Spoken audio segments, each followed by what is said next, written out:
All right, welcome to ProgPod episode 12. We've got a cool episode for you coming up. Yeah, we're going to jump right into numbers 40 through 31 on our top 50 favorite albums of all time. And I think we're going to get started immediately. All right, my number 40 is one that you covered last time, and it is Bilateral by Leprous. Brandon spoke really well about Bilateral by Leprous, but it's their last kind of like maximalist style album, and I totally agree though that it is a very unique sound, and there are a couple of things that I miss from this album in their new sound. Like especially this album has a lot of lush instrumentation, lots of like guitar solos and things like that. With Einar Solberg's amazing vocals are still present, and like I think his vocals have improved a little bit on later releases, but they're still amazing. So that element is still there. There's still amazing rhythmic work and everything. So it's just a really good album in that style of like maximalist prog instead of their later on kind of minimalist style. And it's very emotional and it's great overall. And so like kind of what I said last time and what Brandon said last time is that like even though I appreciate their new style and their new take on prog metal that is really unique, I do kind of pine for the days of yore when they made Bilateral. But anyways, this album is just really interesting all around and kind of like really wacky, but in like an authentic way. It has their best song, Fourth Century, which I think a lot of fans agree that that's like their best song. It seems like very unanimous. Yeah.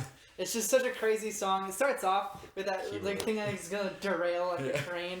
And I don't know, it just like doesn't let up from there. It has like some crazy guitar solos and harsh vocals and everything, which is another thing that like it kind of misses in their later works. I think Einar, he has really good harsh vocals when he does them. Also, there's some really interesting sounds that aren't present on their newer albums. Really, like on Thorn, there's like that really weird like sax kind of solo intro thing.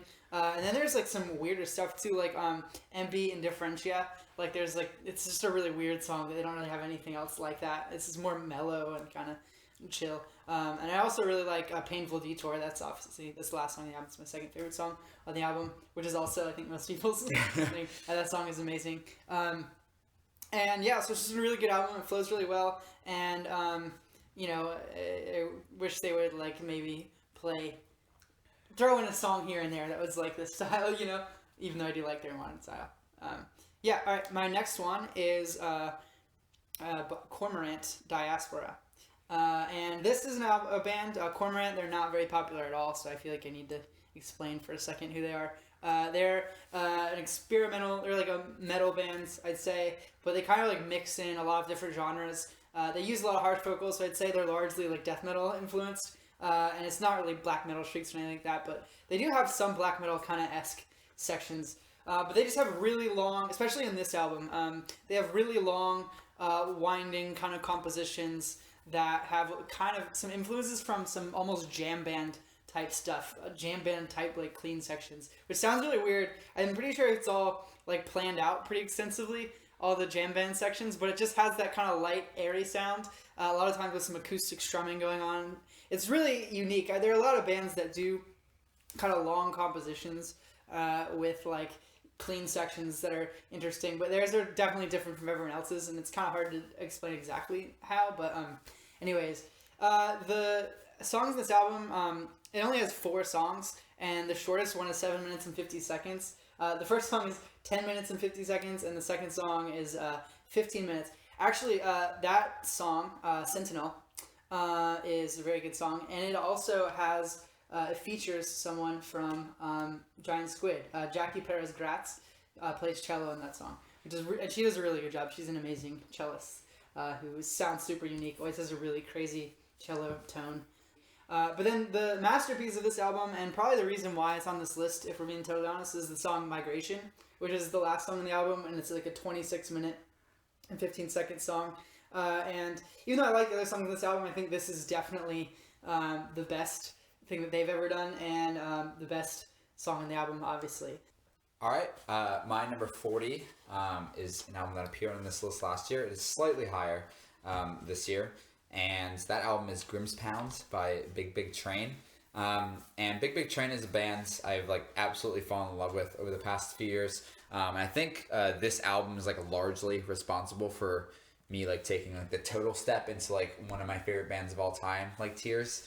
And this album came out in 2017, right? Or was it? Yeah, 17. Yeah. 2017. And Big Train is like, in my opinion, one of the modern torchbearers of progressive rock. They have like a really interesting and unique sound that harkens back to like a lot of their influences from the 70s. But they have their like own twist on it. They do a lot of like folky stuff. And they're from England. A lot of their albums are conceptually based around like old English like folk tales, and this is the second to last album in that cycle of English folk tales. And it just like really puts you like in the vibe of like going back to a different time in like England, and it's just very interesting how they weave those concepts both like lyrically and musically, and it's very inspiring. I'd say Big Train is like not a super sad band like a lot of the bands on this list. I feel like I'm very motivated and inspired after listening to Big Train. And this album, while not like a true concept album, it flows like one. It flows exactly like one in my opinion. Just from start to finish, just like never lets up. Every single song is great. It's 8 songs, most of them very long. Highlights are obviously A Mead, Hall and Winter, which was on my top 50 songs of all time. Just an amazing 15-minute track that is near the end that really pulls the entire album together. Brave Captain, which is an amazing song as well, another one of the longer tracks. My second favorite is Experimental Gentleman, though, which has tons of cool, like interesting violin and like piano and keyboard parts. And they use the keyboards in like such a way that it's not very like, it doesn't sound very like noodly like prog. They're all obviously very good at their instruments, but the keyboards like also kind of have this like the tones they use to the keyboard kind of make it feel like it's like an olden time in England, which is really interesting. So they blend all of their very modern instruments into making this sound, and that album is just like absolutely incredible, and that's why it's 40. 39 is an album called 6 Degrees of Inner Turbulence by Dream Theater. I believe this album fell some spots. That doesn't mean I don't love it as much as I do. Just other albums took its place. But 6 Degrees is a very long, 90-minute long album, split into 2, I would say, very different parts. The first side is 5 songs, all very long songs. I think it's like 13 minutes, 10 minutes, 9 minutes, 14 minutes, 6 minutes. And those songs are all just kind of like standalone tracks, which are all incredible in their own right. I think Dream Theater has some of their best lyrics on this album. They tackle a wide range of topics and issues, alcoholism, stem cell research, which like seems a little dated now, but at the time when the album released was like one of the biggest topics in like US politics. As well as many other things, depression and things like that. And the first disc in its own right is an incredible album, but what really like puts this album on the list for me is the second disc, which is a 42-minute song called 6 Degrees of Inner Turbulence. And the concept of that song is it tackles like different mental disorders, and each song is supposed to represent a different mental disorder. And I think it really does a good job both like musically and lyrically of like making you like kind of feel how that person could feel, and I think the music matches up like really well with that. Like for instance, the song Goodbye Kiss is about postpartum depression, and it's this really like tender, like soft song with these like really lovely guitar tones and these like beautiful piano melodies from Jordan Rudess before exploding into this like really emotional guitar solo. And I think that works like super well. And then the song like War Inside My Head is about someone who like went to a war and has like PTSD from that, and it's this really like quick, energetic song, like super heavy song. So I think all the songs like represent what disorder they're supposed to be representing really well. It's just really well written. Jordan Rudess, the overture is like amazing and has themes that come back throughout the album, and he orchestrated all that, and that's how the whole thing started. He actually wrote that overture, and then they kind of just like took off from there. So it's an incredible album. Just even if you just had either one of those discs, like if you had the second disc just on its own, it'd be on this list. But adding 5 of some of Dream Theater's best work before it as an add-on is like special as well. So that's why it's 39. Okay, so my number 38 is the Parallax 2 feature sequence by Between the Beard and Me. And this one I think came up a little bit from where it was in the list last year. Actually, I don't know if it was in the list last year. Yeah, it was fresh last year. Yeah, if I remember. it was more fresh. So this album is a very good album. It's it continues BT Bam's like prog style that kind of started on Colors. It's kind of a continuation of that sound, where it's just like kind of all over the place and like crazy. I think it's like a little bit more.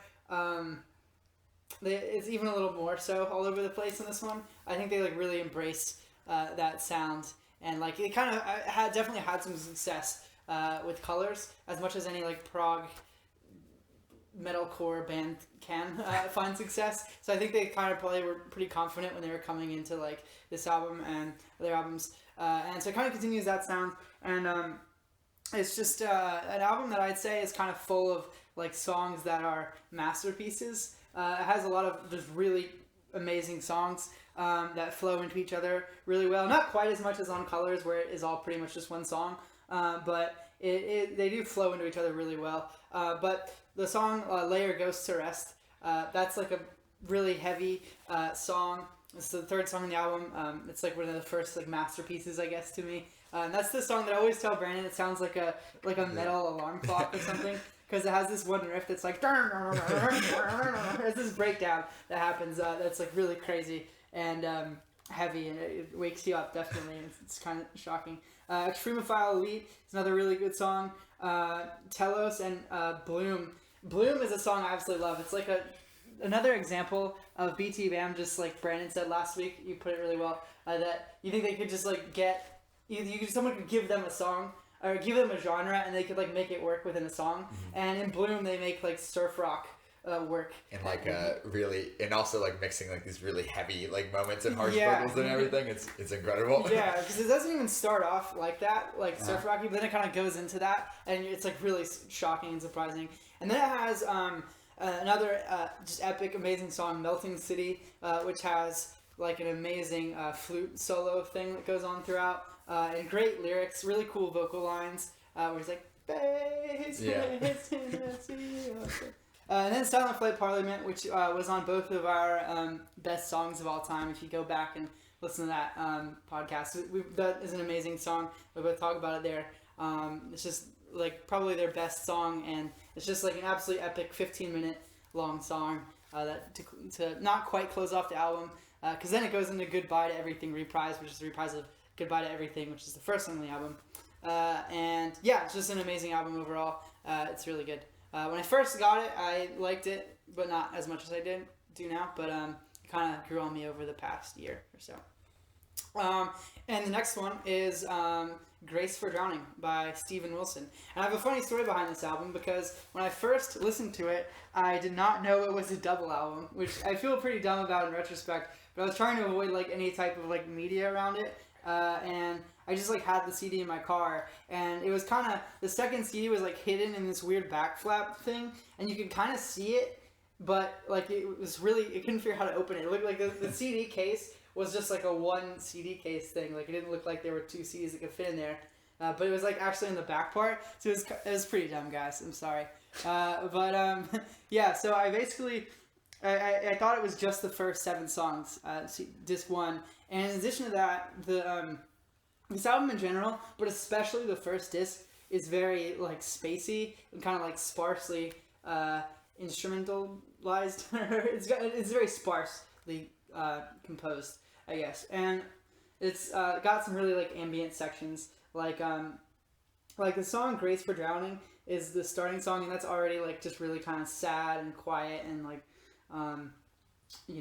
spacey, like I said, and a lot of other songs are like that too. Deformed to Form a Star is one of I think Steven Wilson's most like beautiful songs. I don't think it's like the most it's not my favorite song of his, but it's a very beautiful kind of ballad thing. But that's also like another song that's very quiet and spacey, and then you've got Raider Prelude, and all that, and parts of all the other songs that have a little bit more or that are a little less sparse are still like really sparse. And so when I first listened to it, I was like, I thought Remainder of the Black Dog was like the only like song on there, the first time I listened to it. And I wasn't used to the whole sparse instrumentation thing, but then later on, I found out there was a second disc, and the second disc really makes this album better because I think the second disc complements the first disc really well. I think the second disc wouldn't stand on its own super well, and I think this first disc doesn't stand super well on its own.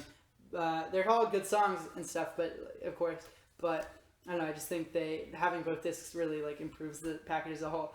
And the second disc is like a little more evil, I think, and dark sounding. Even though there are parts that are the first disc that are really dark, but the second disc is like very kind of evil. It has the song Raider too, which is one of Steven Wilson's like most kind of dark songs, I think, which is another one about serial killers, and it's very serial killery. And it's 23 minutes long, and it's just a really good song that is super good. So yeah, so that's my number 37. My number 38 is the album Eric literally just talked about, Grace for Drowning.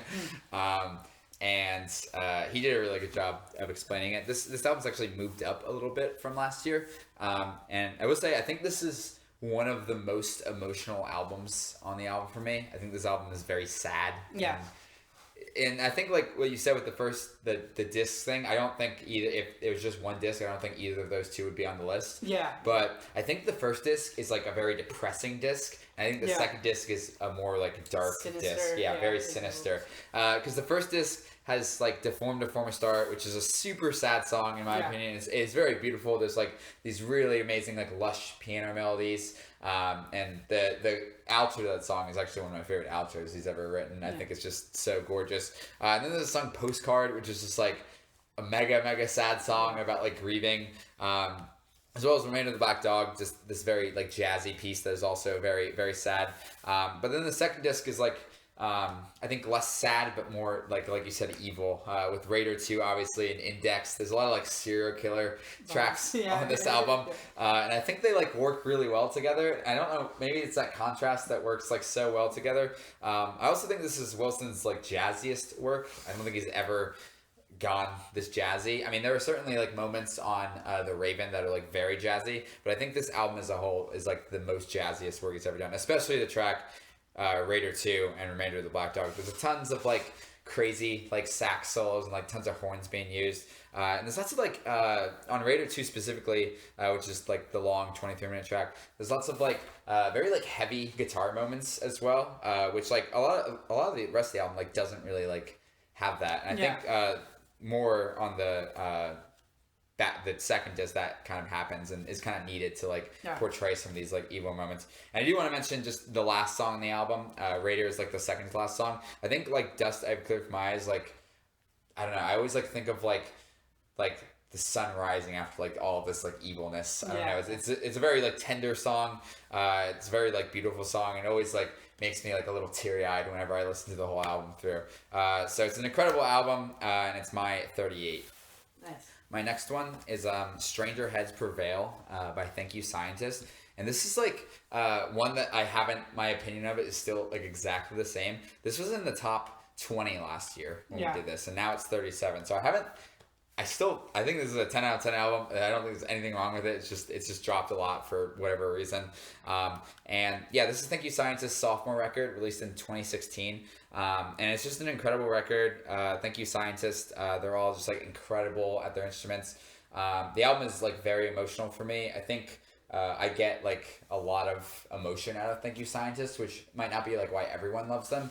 But I love them for like their instrumentals and stuff too. But I think everything works so well instrumentally and lyrically, and it's like a very emotional listen for me whenever I listen to like any of their records. And one of the things I love about this album that like maybe like not everyone like thinks about is I think they write like very good lyrics, and I think the lyrics on this one are significantly better than their first one. Not that I think the first ones are bad. I think they like took a big step, and or Sal specifically took a big step in his lyrics, and also like the compositions on this one are obviously like tighter. They're experimenting more. There's a lot of like very jazzy moments on this album, especially the instrumental Rube Goldberg. What's the last? Is it Deviations? What is it called? Rube Goldberg something. Yeah, Rube Goldberg Variations. Variations, which is an instrumental on this album that is like incredible, and they somehow do this thing where they like can write, like all of the members can just like solo, and then it just like they write a song out of it and it sounds like amazing, and that's no exception here. Other highlights are Psycho Pomp, which is probably my favorite song on the record. Caverns, there's some incredible like really shreddy guitar solos, and yeah, the instrumentation is amazing, the lyrics are amazing. It's not a concept album apparently, but it has like a prologue and an epilogue, and everything kind of flows perfectly. Yeah. It's really weird. It feels like a concept. There's also like this concept weird album. spoken word part during the album that I still don't know what it means, but it feels like a concept album, but apparently it's not.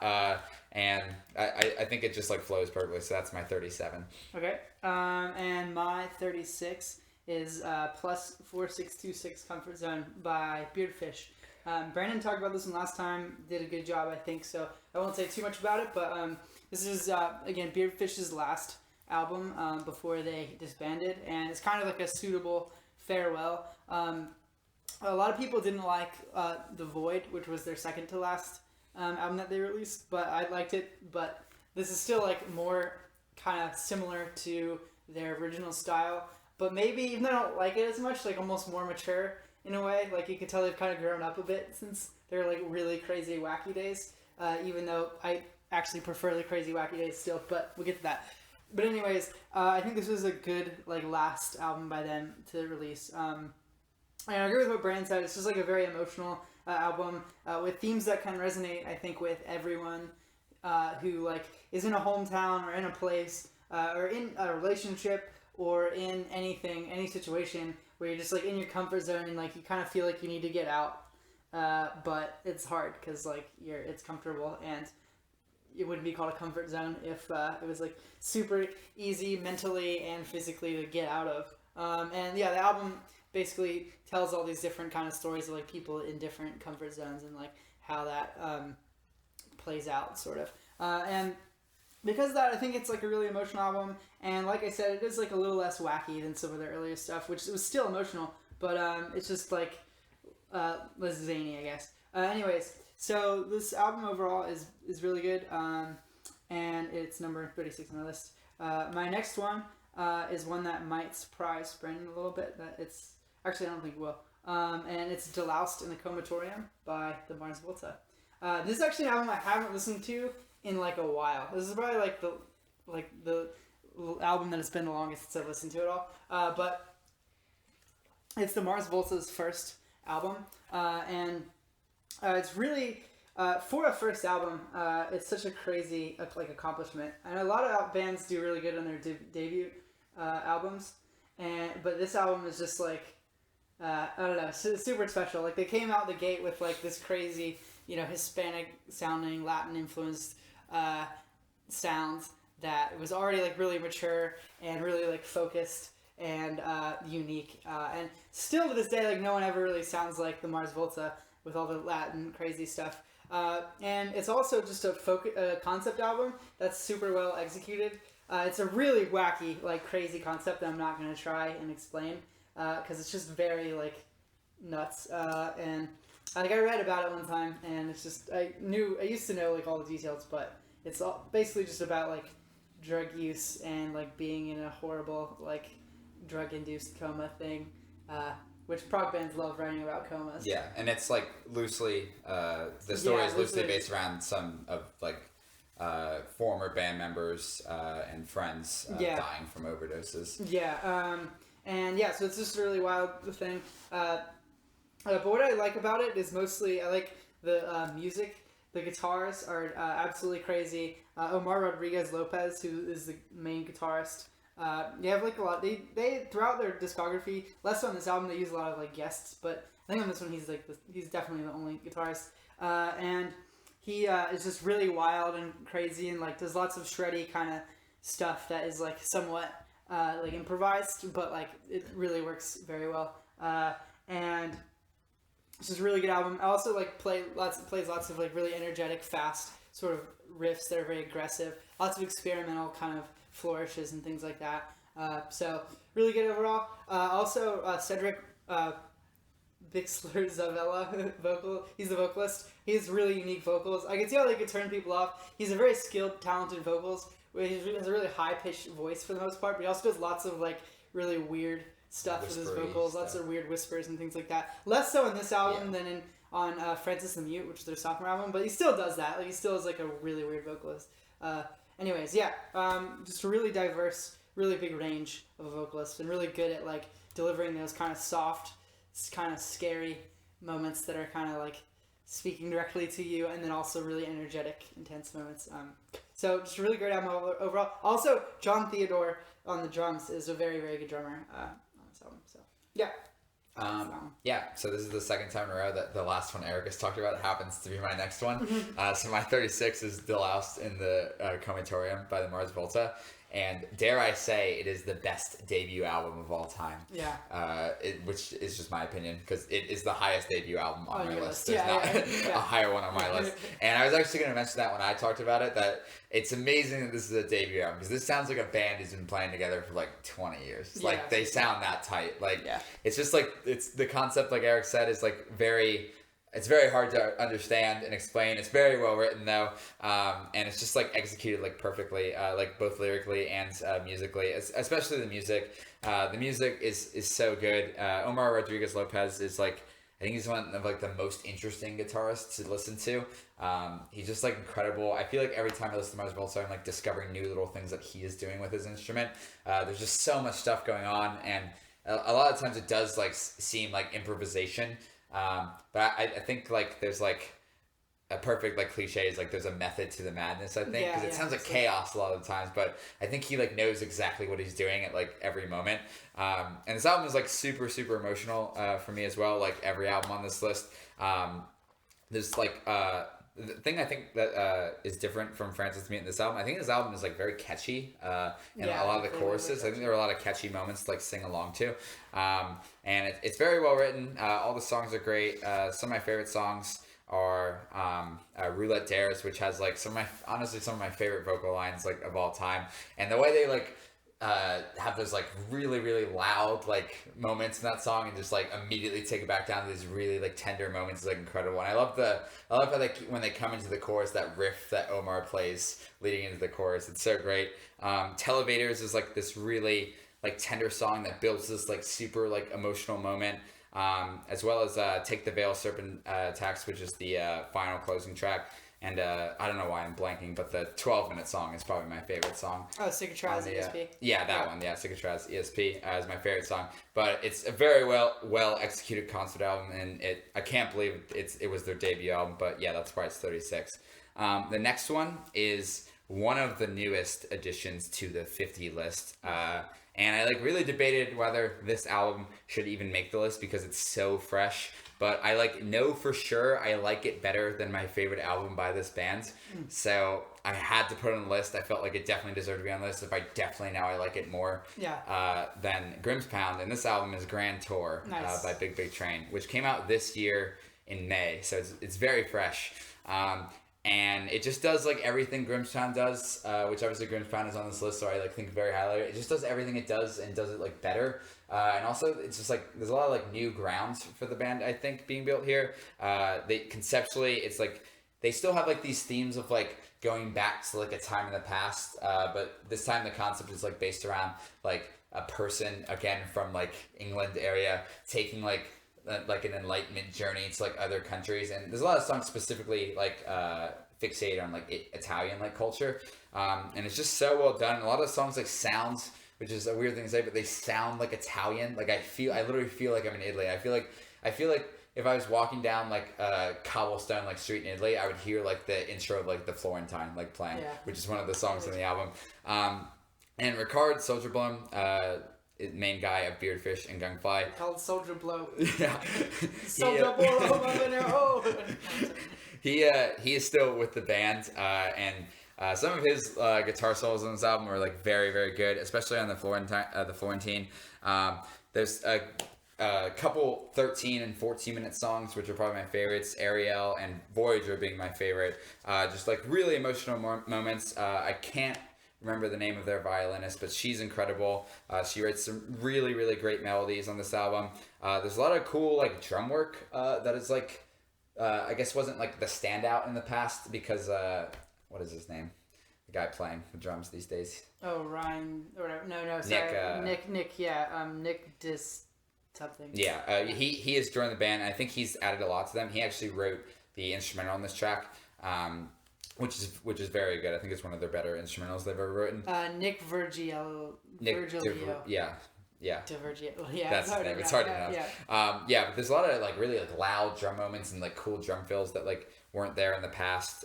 Again, like beautiful piano and keyboard melodies. I think David logged in, the vocalist and flutist of the band, or flautist, I think is what the actual how it's pronounced. But he like does a great job, and we've mentioned in the past he's not maybe technically not the greatest singer, but his voice fits like this band so perfectly. Like I don't think you could pick someone better to sing the songs that this band's write. But it's just this incredible album, and it like again flows perfectly. It feels very conceptual in nature, and it's thematically linked, and it's very emotional for me. So yeah, it's 35. Cool. The song The Voyager is like so good. Oh, it's such an incredible song. It like is like, I don't know. I think Meat Hall Winter's still my favorite song, but it's like kind of right there with it. Yeah. Voyager. It's got like just so much cool stuff going on, like musically. All right. My next one, which is number 34, is gonna surprise you. I think that it is this high up, and it is another the Mars Volta album, and it's Francis the Mute. Keep slipping. Well, up until this one was always ahead of Deloused for me in every list we've ever done until now. Or it was always behind Deloused in every list we've ever done. And it was actually Brennan gave me this one. This was the first ever album of the week that we did with each other. And it, like how it's grown since then on me, because I did not like it the first time I listened to it really. And I liked aspects of it, but I didn't get it. I didn't like get the album. And it's just it's really wild, crazy album. It's Deloused and the Comatorium is like kind of a wacky album in some ways. It's kind of weird. There's some like kind of odd stuff going on. But honestly, like Francis Mute is like 3 times as crazy as that album. It's just like got so much weird shit going on. It's just mega inaccessible. It's just a really inaccessible album. Just like the lyrics are really like inaccessible. That's like the first thing I'll talk about. The lyrics are like really inaccessible throughout the whole thing. Like, and a lot of times, like on the surface level, they don't seem to like make any sense, even though they do, and it's like a concept. But like, just talking about like eating corneas and stuff, and like all this stuff. Actually, that's the other one. But anyways, and all this really weird stuff like that. And it's got really weird vocal deliveries. Again, way more so than Deloused. Like, just lots of like shrieks, lots of like. Just weird noises that I don't know how Cedric does with his mouth. I don't know how he makes those noises a lot of the times. It's got all that stuff, but it's also, like, in addition to that, in addition to all the weirdness, it's also got much longer songs. It's a 13-minute song, and a 5-minute song, and a 12-minute song, and another 13-minute song, and then a 32-minute song, which is Cassandra Gemini, which is one of the best songs that exists. And, yeah, it's just... mega good, the whole album. But in addition to just like being wackier, it's also just a little more diverse than Deloused and the Comatorium. It's just got all these different guests on the thing. John Frusciante from Red Hot Chili Peppers is on there. But then they have like a million guests on this album, and a lot of them play like different interesting instruments like trombone, and the trumpet, and the cello, and the tuba, and the tenor sax, and like strings, and all this stuff, violin.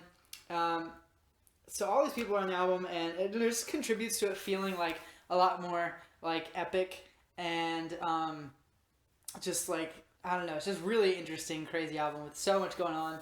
And every time you listen to it, like you kind of like discover slightly new things, and it's just really interesting, really like has a lot of depth to it. I think that Deloused and the Comatorium, I think that album is the catchier album for sure. I think that one's like the most immediately like enjoyable maybe. And I think the songwriting is like maybe like a little more consistent. But I think that overall, Francis the Mute is the better album just because it's so ambitious. Deloused is already ambitious, but this album's like really, really ambitious. And they like achieve that ambition. It's super good. Yeah, and then my number 33 is one that I'm really shocked that it's ahead of. You talked about it, and I'm really shocked that it's ahead of. It's higher on my list than it is in yours because it used to be like in the 20s in yours. But it is Stranger Heads Prevail by Thank You Scientist. This album is an album that Brandon gave to me as an album of the week a long time ago. And it's still one of the best album of the weeks that I've gotten. And it's just a really good album. Brandon spoke really well about it.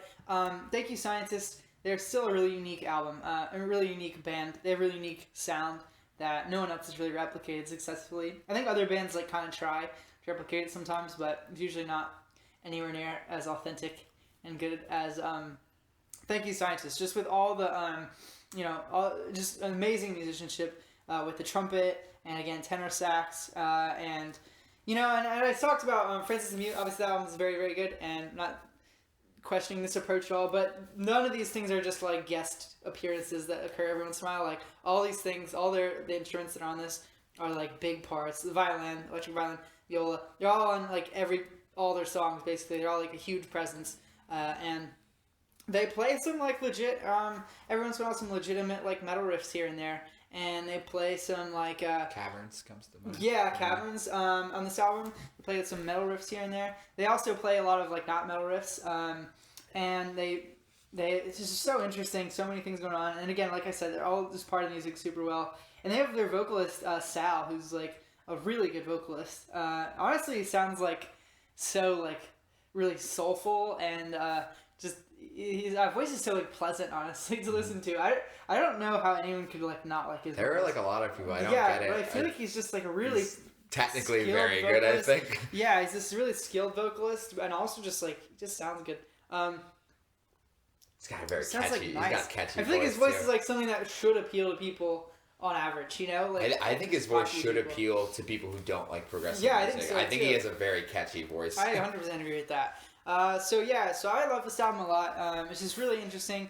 It's got really cool things, really cool vocal lines. Like I said, like Brand said, my favorite song on this is Psychopomp, and it does have that weird like sample at the end. Yeah. Who am I? I am the architect. Yeah. So it makes it seem like a concept. That song's really good. One of my favorites is Rube Goldberg Variations. I think that might be my favorite, but I'm not sure. I think maybe Psychopomp is. It's a really good album, really unique album, and it's super good. Okay. My 34 is an album that was on this list last year. It was, I think it was like closer to 50. I think it was like 48 or something like that. Came up in the game. It came up much higher. In the game. For good reason, I think, too, because this album is incredible. And that is In Contact by Caligula's Horse. And I honestly think the reason it was lower last year is because I still hadn't had enough time with it. But this is like definitely one of my favorite albums of all time. And me and Eric, I don't know if we've talked about it in this podcast, but we've talked about it together.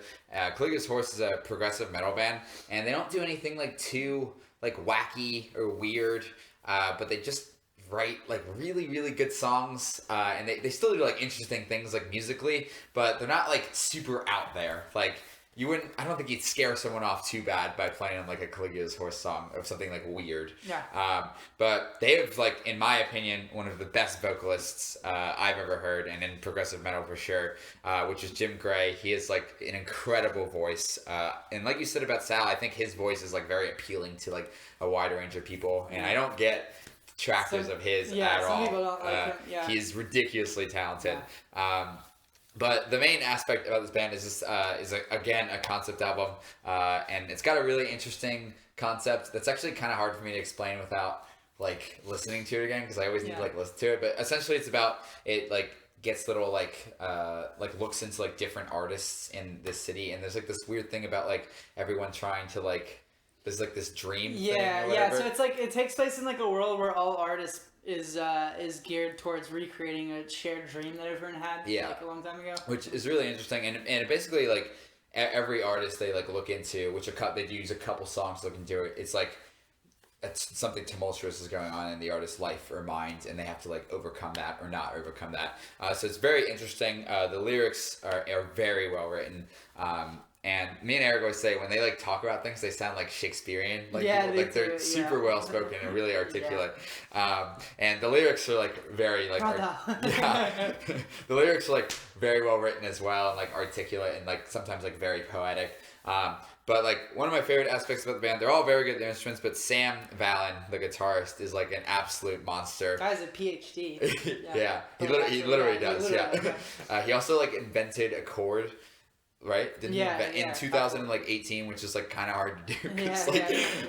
Like invented a chord, but he just like has some of these like really incredible, like very very shreddy moments on the album that are also like very emotive as well. And the best song in this album, in my opinion, is the closing track, Graves, which is this like 15-minute, very epic closer. And he plays this like one guitar lick melody that keeps like reappearing throughout the song. Every 3 minutes or so, it like pops back up, and it like, I don't know, it's just like one of the most emotional like little guitar licks like ever for me. Because like every time it comes back, it's just like, oh, and when it comes back for like the final time, which I mentioned this on our favorite songs of all time, both of us did, and I still think Graves is my favorite outro like of all time. It has this like really epic like these really like cool heavy like kind of like genty riffs with this like saxophone that comes in.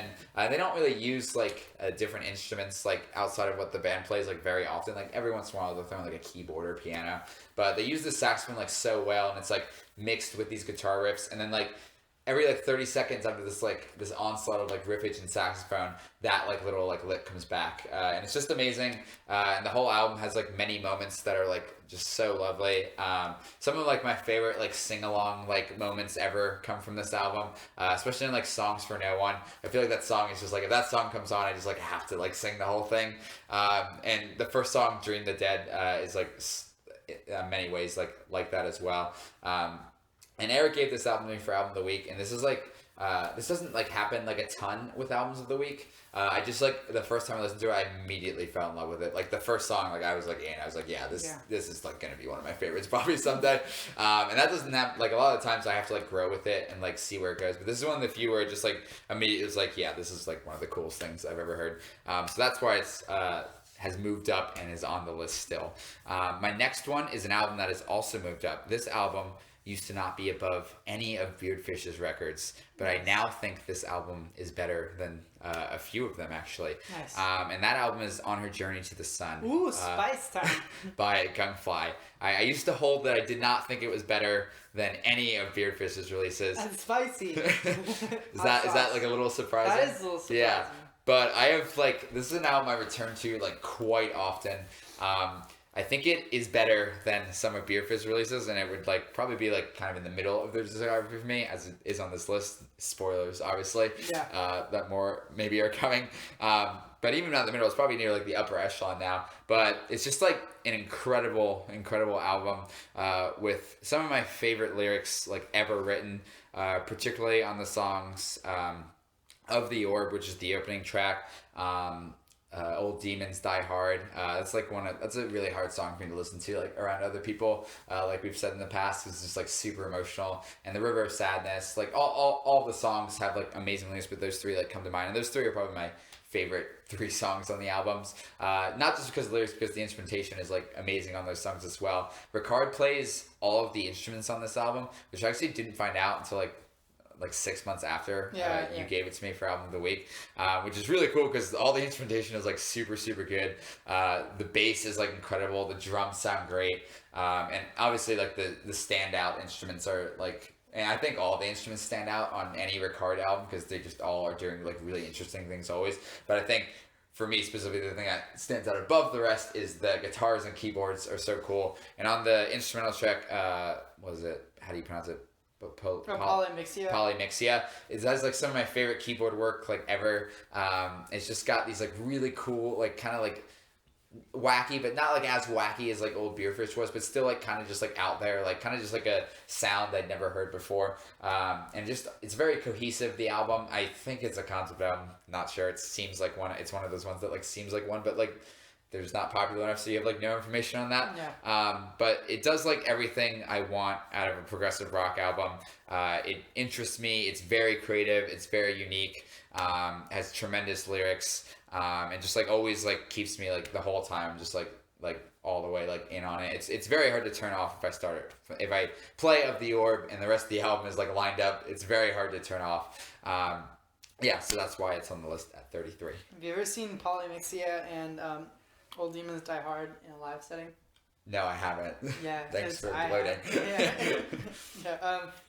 All right. So my next one is a little album called Act 3, Life and Death by the Deer Hunter. This album, I don't know where it is now in comparison to where it was last year because I forgot exactly where it was placed last year. But I think my opinion of it has like remained about the same. It is one of my favorite Deer Hunter albums, but not really. The Deer Hunter, they are just an amazing band overall, and all their albums are like super good. I think this album in their discography is probably like one of their. Actually, thought about this today. I think this might be their most like accessible one. I think it is too. Yeah, I think it's very like emotional, as all their albums are, but it's kind of got very abrupt. It's got very like poignant songwriting that is like catchy and like hooks you, and a lot of like hooks going on, a lot of cool riffs, a lot of excellent vocals by Casey Crescenzo, and I don't know. So to me, it's just like an album that I think is a good album to show someone who doesn't like prog already, and like you're trying to hook them, reel them all in. Not to say that it doesn't have some weird things going on. Not to say it's not progressive.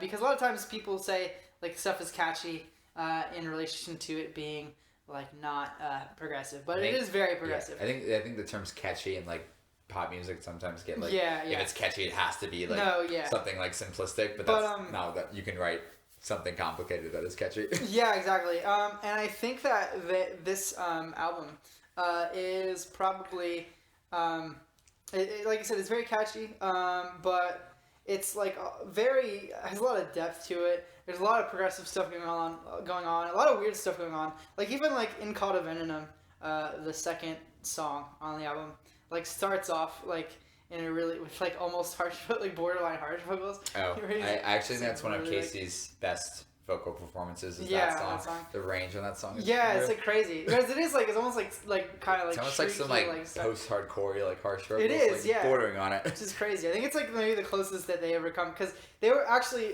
fun fact.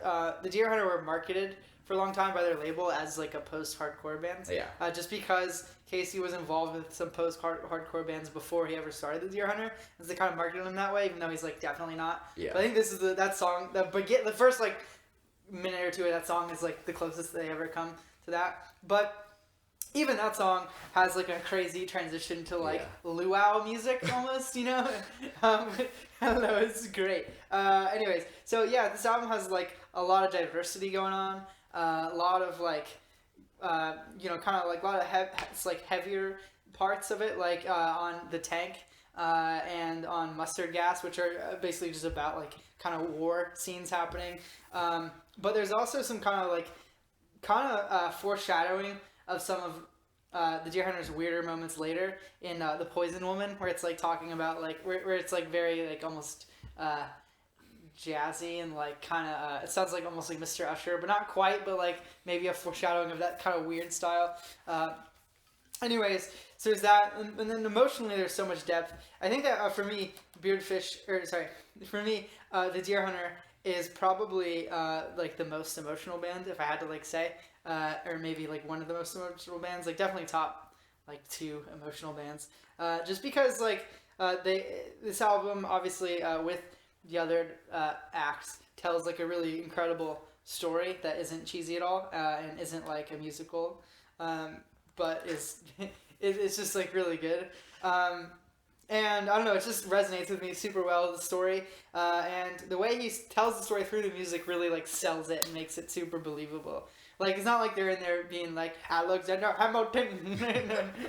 No, but anyways, it's just such a great album, and it's very emotional and super good. Especially the last 3 songs, Son, Father, and Life and Death are I think I always like see them as kind of one song. I do too. It's just like very sad and like just like kind of leaves you like almost crying every time you listen to it. And yeah, also This Beautiful Life, great song. Go Get Your Gun, one of his most hated songs, but you know, it's still a good song. Incredible I'm song. gonna say it. 10 out of 10 song. Yeah, seriously. Without a doubt. Yeah. Oh, He Said He Had a Story. Oh my god, that song's so good. So depressing and sad. Yeah. So I absolutely love that album. And my numero 31 is one that when I was coming up with this list, I wasn't sure it was going to make the list, actually. When I was, like, first planning it out, I was like, all right, I'm going to have to, like, come up with a way to sneak this on here, you know? But then I kept moving up because I kept being like, oh, do I like this more? I was doing a relational thing. I was like, do I like this more than this album? And ended up all the way at number 31. It's the lowest album on this list by this band. And do you know what the album is? Do you know what the band is? It's Opeth. No. It's Jack of the Clock. Yeah. Okay. Do you know what the album is? It is All My Friends. No. Okay. It is How Are We Doing and Who Will Tell Us, which is their second album. And Jack of the Clock, they have like 87 listeners on Spotify, so I'm going to explain a little bit about their sound. And I've talked about them before on this podcast, but you know, if you haven't listened to the podcast before, I'll just say that they're like kind of a prog / avid folk band that is headed by one Damon Waitkus, who is like an absolute god of composition. And it's a outfit. The outfit in general is mostly acoustic, I'd say. They have like electric guitars here and there, have electric instruments here and there, but like by and large, the instrumentation is all acoustic. They have some really interesting, really skilled musicians in the band. All of them were music school people. But Damon himself, first of all, just to give you a list of the instruments, he plays the hammer dulcimer. That's one of his main instruments. An acoustic guitar. He also he sings as well. He also plays the piano, flute, tea kettle, banjo, harp, and he does percussion as well. There's also a bassoonist in the album and a flautist. And there's a guy who plays the percussion, but he also plays a vibraphone and the log drums and literally pots and pans and marimba and accordion and all this stuff. All this crazy stuff that happens on this album and with this band in general. And they're really experimental too. I said prog / avant folk because there's a lot of avant-garde stuff that goes on within the realm of the acoustic stuff, which I think is already kind of impressive because I think it's easier to do avant-garde type stuff when you're have all the electronic tools in the world to help make it weird or whatever, but it's a little bit harder when you actually have to play the instruments and make a composition like that. But anyways, this album is their second album. The first album, which is Rare Weather, did not make the list. That's their maybe wackiest album. That's the most experimental. This album is not the most experimental, but it's maybe the most diverse in terms of sound palette, in my opinion, and maybe the most and probably the least focused album, but it also shows a lot of interesting influences through the lens that is Jack of the Clock. First of all, what I mean by that, I'll get into what I mean by that, but they have some really weird hammer dulcimer stuff.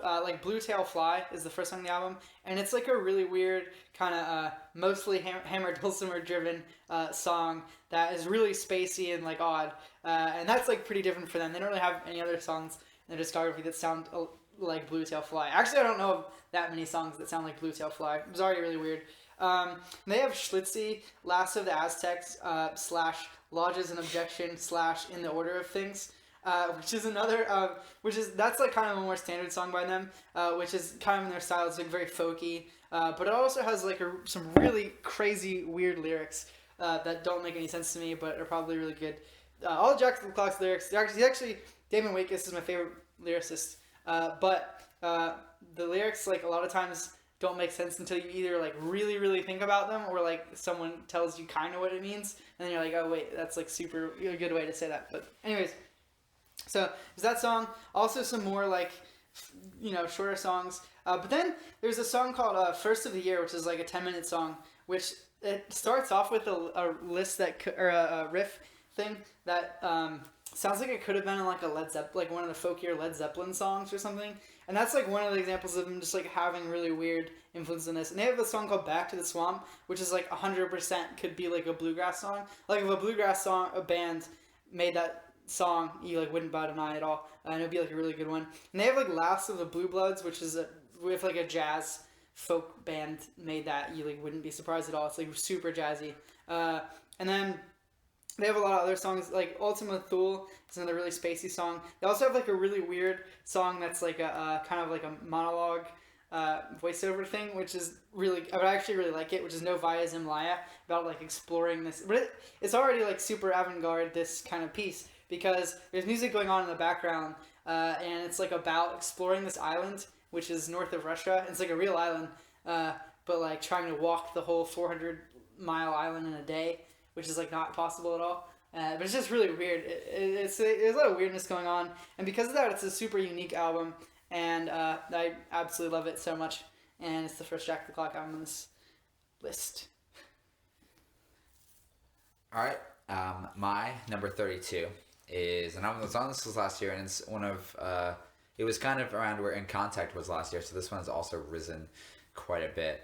And I think that's just because I've listened to it more, and that is mainly because when it was on this last year, I hadn't listened to it that many times. I just loved it so much when I had listened to it, and I think it is probably the most ambitious album on this entire list, and that is The Clockwork Fable by Gandalf's Fist, which we've had him on here before, and I'm not just putting it on here because we've had him before. You are, man. You're selling out. ProgPod's selling out. It was on this list last year, and I love this album so much. It is a 3-hour and 14-minute endeavor, so that is why it doesn't get listened to in full like all the time. But whenever I do, it's like an incredible experience. It happens on trips a lot is when it happens. And it happened on last trip, and it happened on this year's trip as well. And it's just like, when I went into it for the first time, I was like excited, but I also like thought, I was like, there's no way that this album is going to be like really like amazing and consistent when I didn't think it would be like that for 3 hours and 14 minutes, but it does exactly that. I think it keeps me engaged the entire time. There's not a single time when I'm bored. The songwriting is like superb. All the ideas, there's a lot of like tons of influences coming together here. There's like folky parts. There's these like kind of like hard rocky, like rip, like kind of like heavier riff parts, which Dean Marsh has said influences a lot. And then there's just these really cool, like, obviously, like, very, very, like, proggy moments. There's these awesome, like, keyboard solos and really cool guitar solos. Some, like, awesome, like, pan flute stuff. They use, like, pan flutes really well, I think. Awesome, like, string stuff going on and, like more classical sounding piano stuff. And, like, the whole album is, like, very diverse and, like, the sound palette is very like diverse, like all the way through. I think like The Lamplighter, which is probably my favorite song, parts 1 through 8, is this like 15-minute piece, and it's just like this very like classic like progressive rock piece. And then there's like a song like Victims of the Light, which kind of has this like very like folky like approach at times. These really like almost like Irishy sounding parts with like the flutes and like the acoustic guitar strumming, that little solo that I have in the middle, and then like a song like Ditchwater Daisies has this like really like almost like melancholic vibe throughout the whole entire song. So they do like a lot of different, like there's a lot of different like emotions that are coming at you, and like very diverse songwriting, and it all like feels like cohesive. And I think in part that cohesiveness is due to the other thing that makes this album really unique, which is that it has like voice acting throughout the entire thing, which I think would be a turnoff to like most people. And I thought the reason I didn't give you the album for like a really long time and just you eventually listen to it on your own is because I really thought you wouldn't like that. And I you absolutely love it, and I absolutely love it. It's really well done voice acting, and I think it like ties the story like really well together. It's just like the voice acting is just like so good. The characters like the band has created are like believable, and the people who played them makes me feel like I'm in this world and these are real people dealing with these problems in this world. And the concept is like I think an interesting concept. It's like based on like this society, like the world above, there's been like a nuclear war, and it's like no longer safe to live there from the fallout. So this society's been built under the ground, and it's basically like this group of people thinking that, believing and being right that the sun is back and it's safe to go alive. And essentially in this world, it's a dictatorship down there, and there's there's lots of like themes against like a lot of like anti-religion themes, I would say, and anti like fascism themes being created and trying to like break free from that. And I think all of those themes are really well represented in this album. And like I said, musically, it's just incredible. The band like keeps growing as a band. They released an album this year. I like this album more. Spoiler alert, I think this album is the better album, although I believe the Clockwork Prologue, which came out this year, is a wonderful addition, and it's definitely their second best album. I think this one just feels more, to me, this one feels like the more cohesive piece, and it's the one that like really got me into the world. So that is why it is 32. My number 31 might be the most like sizzling one on the list. Not because it like, I think Eric knows this is probably one of my 50 favorites of all time, but it's a sizzling because it like implicates multiple things about albums I like, and maybe in the year that I like them. And this album is Terraformer by Thank You Scientist. And this is one I felt like the two here that I've talked about that came out this year, the only two from this year, I thought long and hard about if they should be on there. And I thought the only way I could put them on there if I 100% believed I like them more than their predecessors, which are both on this list. Yeah. And I know I like Grand Tour more, and I definitely know I like this one more than Stranger Heads. Terraformer is Thank You Scientist's third full-length studio release. It is their longest release to date, and definitely their most ambitious. It is apparently a concept album. I have no idea what it's about. I think like some of the lyrical themes like make sense to me what it could be about, but I'm not sure how it is presented in like a story way. But anyways, the album is an 84-minute album. It's very long. It's Thank You Scientist like kind of like almost like completely abandoning the sounds they created on Stranger Heads Prevail. It doesn't sound like anything like that album. And I think, which is interesting, because I think they did that from Maps of Non-Existent Places into Stranger Heads. I don't think Stranger Heads sounds anything like Maps. So they keep, like, they're one of those bands that, like, doesn't rest on their laurels, and they keep pushing themselves. And I think this album is, like, absolutely tremendous. I, like, cannot put it down. I listen to it so often. I think everything about it is better than their predecessors. I think lyrically it's their best work. I think musically it's their best work. I think it's creatively their best work. There are many long songs on this album. A lot of the songs hover between like the 7 to like 10 minute range. And there's also just like some shorter like interlude stuff like they've never done before. Like I can't remember the name. The Birds, Bird Watching is the song title, which is this like 3-minute interlude piece, maybe like a quarter way through the album. And it's got some like really cool like electronic percussion stuff. And when I say electronic, I mean it's like being played, but it's like being played with like an electronic drum kit, much of like what Haken does in a lot of their drum stuff. But yeah, like that kind of stuff. This really like tender piece with like minimal instrumentation. And then there's like a song like Shatner's Lament, which is this like really like kind of loungy, like jazzy, this really short like minute and 15-second loungy jazz interlude. And then there's another one called New Moon, which is like a very emotional track, and also like really transitions well into the final track on the album. That kind of is just like I don't even know what instrument they're using to make that sound. That like before like Sal sings. I like don't know what they're using there actually. I think it's a keyboard, but I like am not sure about that.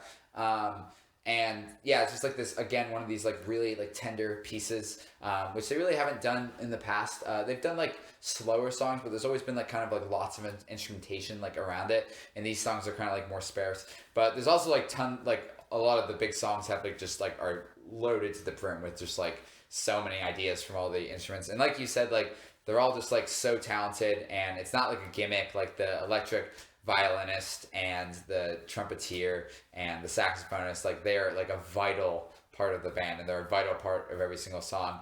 And I think they the new guys that had the drummer, the saxophonist, and the trumpeter were not on Stranger Heads Prevail. I think they are like better at their instruments maybe, which is saying something because I think the other guys were like insane. But I feel like they just like add a lot to the band, especially the drums, because like we always talk about like if there was a weak point, it was the drums. But I don't think you can like pinpoint like a weak point in the band anymore at all. And the album is just like, I don't know, it's just so well written. It's very emotional for me. I think a lot of the lyrical themes maybe it seems like Sal went through like a really bad breakup or something. It kind of hints at that to me a lot of times with some of the metaphors used, but I don't know that for sure, but it kind of seems like that. Yeah, it's just incredible. And Tom Manda, the guitarist. I spoke of his like guitar abilities on Stranger Hands. I think he's like even better on this album. He just like he can transition from like he can play like any style. And again, my favorite thing about him is just like these guitar solos he busts out are just like so good, especially on Everyday Ghosts, Anchor, and Son of a Serpent. I think is my current favorite like solo he has on them. It's just like a really cool solo that like builds like kind of like starts slow and then just builds into this like super shreddy like thing. And I've talked to Eric about this, but he does this thing where in a lot of his guitar solos he like in the middle of it will like play the melody from like a vocal line that Sal has sung, and he's like, and Everyday Ghost he does that, and it's like really cool. He just like molds it into a solo, and then we'll go back into like the super shreddy part. It's a really interesting album. It's really great, and it's 31. Cool, guys. Well, that's the end of this episode of ProgPod. Hopefully you enjoyed it. We have coming up, the next couple episodes are going to be us continuing this list